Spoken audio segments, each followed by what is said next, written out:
second to none out here. I can't say anything disparaging about what I'm seeing and how beautiful this place is. I agree, and I think you lose that competitiveness over time and just really appreciate the opportunity and the facilities and what it presents for these athletes. We just got a little bonus. The legendary coach, Pat Henry, just came and visited us in the booth in that commercial break. We've got a mini feature on him later. We'll talk more about that. Right now, though, it is time for the women's 100-meter hurdles. My favorite event. Yep. And we're going to start with the bronze medalist from last year's World Championships in Tokyo, Japan, Grace Stark. She's now equal 5th fastest woman in history with 12:21. It's not that long ago that the world record held by Kenny Harrison up until 2022 was 12.20. Here is the Olympic silver medalist, Serena Samba Mayela. She was just outleaned for that gold medal in Paris, the only medal that France won on the track in the Paris Olympic Games in 2024. Also in lane 3, Aaliyah Armstrong. She's the 2026 U.S. indoor champion in the 60 hurdles, and she was 4th at the 2022 World Championships that were held in Eugene. So a high-quality field here. You have the 5th and 7th fastest in history because of the presence of Ackera Nugent of Jamaica in lane 4. And Ackera is the 3rd of 3 Olympians in this field. Dyer, Webster, Jones, Roswell in lane 1. This is going to be close. It should be close. I've been saying for 3 years I think the world record is going to go again, and Messiah Russell has that pending American record 12:14. She's getting very close to the world record now of 12:12, held by Toby Amasan.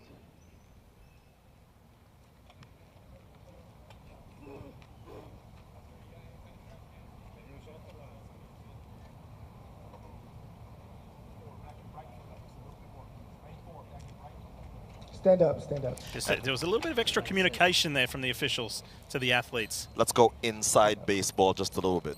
These athletes, these hurdlers, would have watched a relative unknown just run 13:04 to win the 110s and go, huh, it's the kind of setting, it's certainly warm enough, where if you have a really good race here, it's not out of the question you come out with a personal best. And with these women who have 12.2 personal bests, they start dipping down into the 12:1s.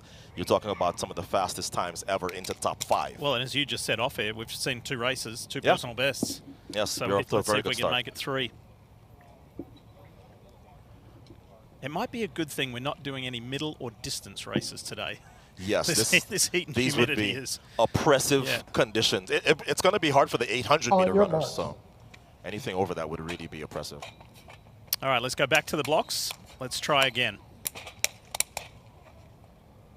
So Roswell, Armstrong, Nugent, Stark, Jones, Samba Mayela, Webster, and closest to the camera, Danae Dyer.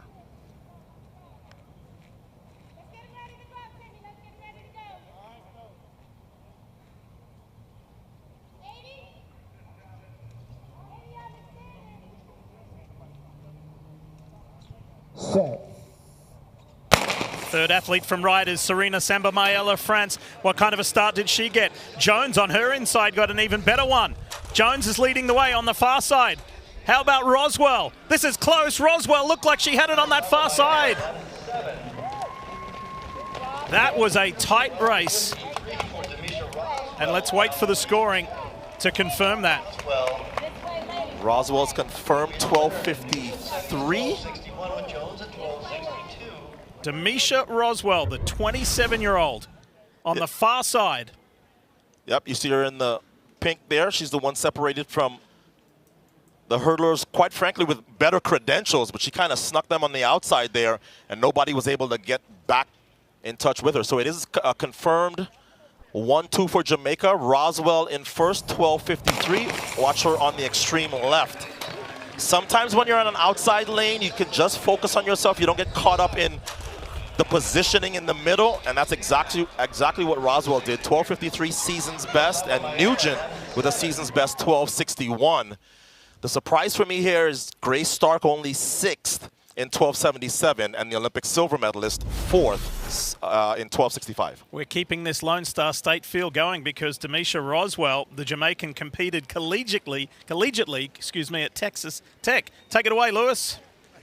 And Demisha just telling me that she's from Jamaica, of course, but this is a different heat. So it's 87 degrees. The heat humidity feels like 100. I mean, how do you manage this type of heat and compete? Just keep hydrating all that I can. That's it. Just keep drinking, because it's very... Now let's break down what really happened in this women's 100-meter hurdles final, because the result tells only part of the story.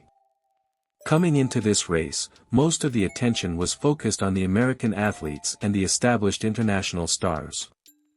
On paper, runners like Grace Stark, Serena Sambamayila, and Alia Armstrong appeared to have the strongest credentials. But track and field is decided on the track, not on paper, and Jamaica once again proved exactly why they remain one of the most dangerous sprint nations in the world. As the athletes exploded out of the blocks, the race immediately developed into a high-speed battle.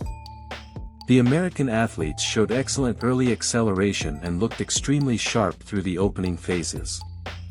Their hurdle rhythm was clean, their transitions were smooth, and for much of the race it seemed as though one of the favorites would take control. However, what separates great athletes from champions is often what happens over the final few hurdles. Demisha Roswell remained composed throughout the race. Instead of forcing the pace early, she stayed technically efficient, maintaining her stride pattern and conserving just enough energy for the closing stages. Running from an outside lane may have actually worked to her advantage. Without being distracted by athletes on both sides, she was able to focus entirely on her own execution. As the field approached the final hurdles, Roswell began to build momentum. While others were fighting to maintain their speed, the Jamaican looked stronger with every stride. Her hurdle clearance remained aggressive, her turnover stayed quick, and she carried exceptional velocity into the final meters. Then came the decisive moment. Over the last section of the race, Roswell produced one of the strongest finishes in the field. Meter by meter she closed the gap on the leaders before surging ahead at exactly the right time. It wasn't a dominant victory from the start, it was a perfectly timed tactical performance that allowed her to peak when the race mattered most. She crossed the line first in 12.53 seconds, securing a brilliant victory against one of the deepest fields assembled this season. But the story didn't end there. Ackera Nugent followed closely behind in 12.61 seconds to complete a sensational Jamaican 1-2 finish. While many expected the United States to dominate on home soil, it was Jamaica that walked away with the top two positions, sending a strong message to the rest of the world ahead of the major championships. One of the most impressive aspects of this performance was the environment. The race took place under intense Texas heat, with temperatures approaching the upper 80s and humidity making conditions feel significantly hotter. In these situations, races often become a test not only of speed but also of composure, conditioning, and mental toughness. Roswell handled those conditions brilliantly. Technically, her race was extremely efficient. She avoided major mistakes, maintained balance between the hurdles, and produced her fastest running exactly when it was needed. That combination of discipline and finishing power ultimately made the difference. This race may not have produced a world record, but it delivered something just as exciting, a reminder that championship-style racing is about timing, execution, and rising to the moment. And on this day, no athlete did that better than Demisha Roswell.